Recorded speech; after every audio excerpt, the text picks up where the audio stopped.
I've got the bandsaw set up to cut some circles, and I'll just briefly show you how I did that. I mean, there's nothing very sophisticated about it. Anybody could do it if you've got a bandsaw.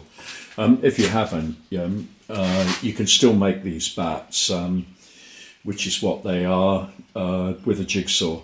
I have done them with a jigsaw before, but they're neater if you've got a bandsaw, that's all. So here's what we start with, and this material is oil tempered hardboard. So if I turn it over here, what I've done is just marked across the corners to find the centre of that board, and I put a little drilled a little pilot hole in it like that. I've actually done it on the pillar drill, but similarly, you don't need a pillar drill to make these, and an ordinary drill will do it.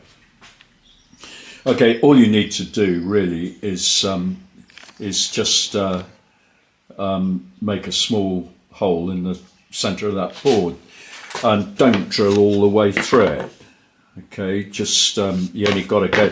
That oil tempered hardboard is 6mm, and oil tempered hardboard only comes in two thicknesses, 6mm, and there's a piece of 4mm that the tripod's sitting on, and that's no good for bats. It's the same material, but I've actually got it on the floor, and there's quite a lot of stuff on the floor. But I'll say one thing: if you do use this on the floor, it's very easy to find things, and it's easy to keep it clean, and you can vacuum it and wash it. And I did have it taped down at one stage, but it's been here for 10 years, and it's done. It's really done pretty well. So it's actually a very practical material, and this isn't the first floor it's been on either, because we were doing a building restoration job. We put slate floors down in a couple of rooms, and we covered all of them once we'd done it with this stuff, so that we could put the machinery on top of that and make the paneling, kitchens, staircases, and everything else in situ, which is great.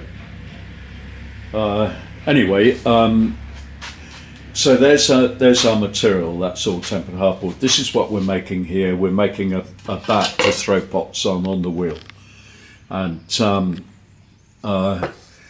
but you've got to make those out of the 6mm material. And there's a finished one there. So I'm just going to make one of those, and they last really well. The principal point of this is these are waterproof. They're not given to a huge amount of warping either. And they will return to form if they are left in a wet state for a long time with weight on them or something. They will deflect a bit, but you can get them back into shape. And generally speaking, it's a much tougher material than it looks. I think its other name is masonite. I think that's what it's called in the States. But don't forget, there are two kinds. There's a waterproof one and one that isn't. And this is the one that's waterproof. You for this particular job, that is what you're going to need. Okay, so I'm just going to cut that back. And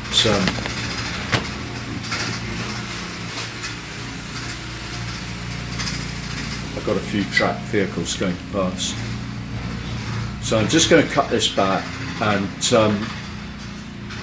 I'll try and keep my hands out of the way. So I mean, generally speaking, bandsaws are fairly forgiving, and but we are going to need. Yeah, I've got the power on.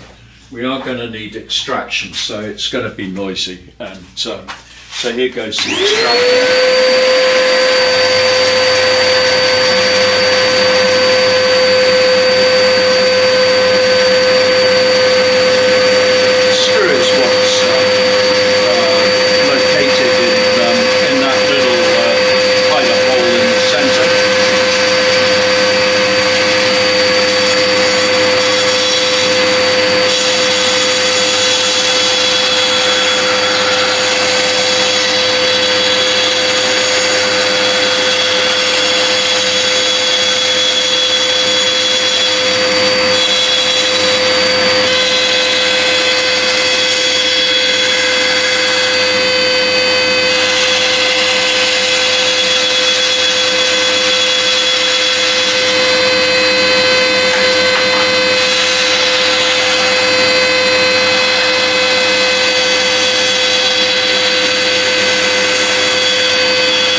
So there we got another one, and I think that's almost the end of it. Well, I'll zoom out a little bit, and no, I won't. I'll leave it there, and I'll just put the other one on. This is the last one here.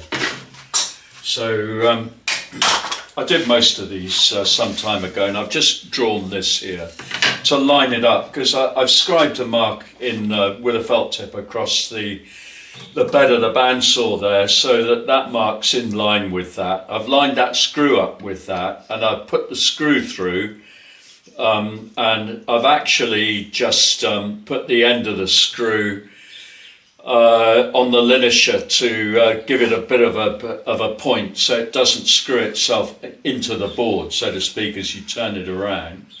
I just line that up there like that.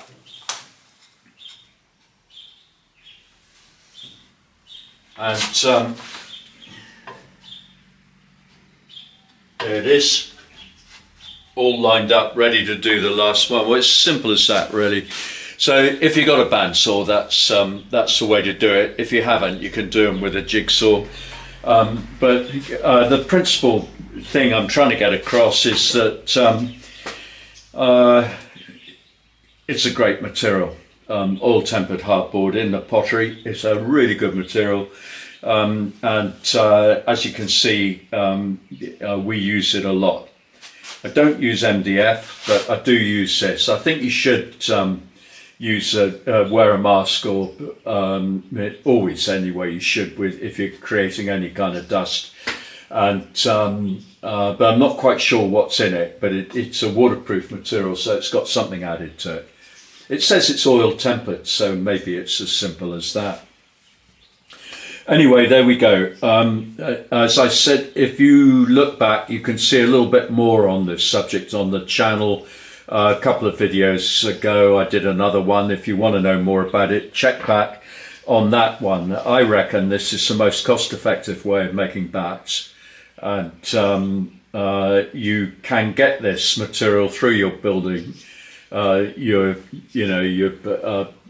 building supplies people, and I can't remember now what a sheet costs. You have to check it out, because to be honest, everything's gone up quite a lot in price since the COVID thing, and that particularly applies to wood by all accounts. So check that one out, and if you've got any observations, put them in the comments, and please like and subscribe to the channel. We're just sharing a bit of information that people might find useful. Okay, thanks for joining us, guys.